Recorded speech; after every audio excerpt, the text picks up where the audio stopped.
Forces had struggled to advance inland. While months had been spent preparing and storming the beaches, hard lessons yet awaited the soldiers advancing into the hedgerows beyond. With German defenses strengthening and reinforcements en route from central France, the Allies were in desperate need of a breakout.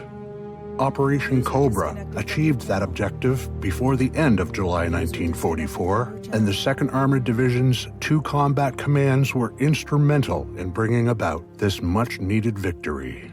The hard-fought clearing of the Rancé pocket on July 29th forced thousands of German soldiers to surrender.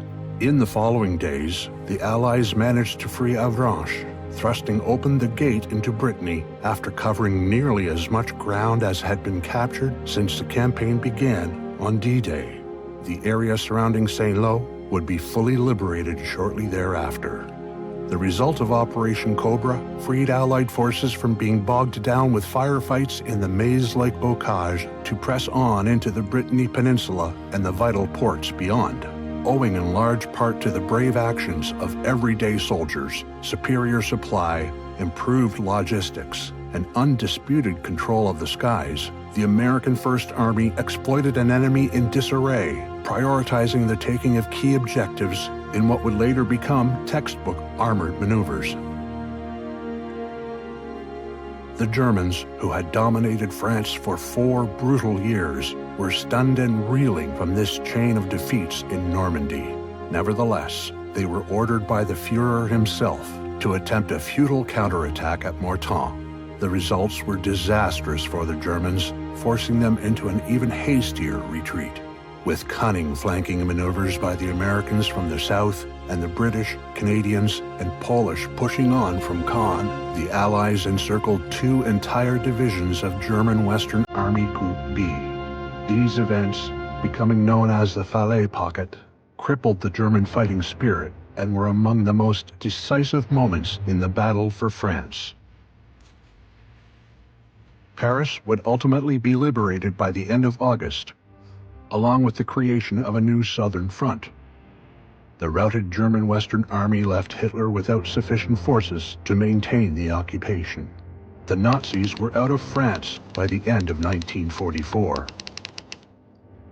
But victory came at a heavy cost. And many civilians were tragically caught in the crossfire. The world was engulfed in conflict. The scope of destruction was unimaginable. We must always remember what was lost by so many and the solemn lessons of history. For those who forget the past will bear the heaviest risk, repeating it.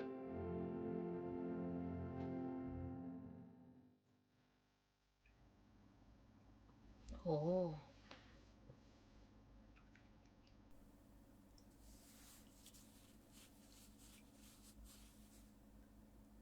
Todavía creo. Ahora sí. Spearhead 1944. Y no maté a ninguno en esta. Yo tampoco. No estaba nadie. ¿Te ha dado tiempo a verla? ¿Estabas dentro, Butcher, para ver la cinemática? Sí.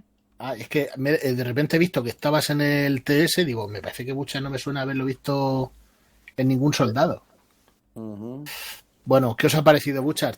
Es tu primera partida, ¿no? Hasta el final sí, yo llegué hasta la tercera. ¿Te acuerdas que te había dicho que un tanque se me trabó en una iglesia? Sí. ¿Pero te ha gustado el DLC o qué? Sí, esta ya al final cuando no se ve un carajo y vienen de a 36.000 por segundo, ya es como que... ¿Os subisteis el brillo? Pasar. Sí. Sí, pero igual vienen muchos. Aparte los tanques no te perdonan una. Pero está pensado, O sea, está pensado para sobrepasarte. O sea, te spawnean los enemigos cerca.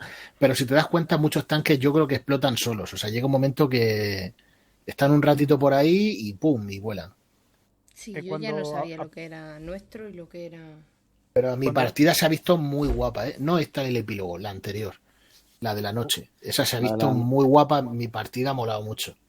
Cuando aparecen los tanques más pesados, no esos que no tienen torreta, son mucho más difíciles de bajar. Sí. Le he pegado 2 cuetazos y nada. No, como si nada.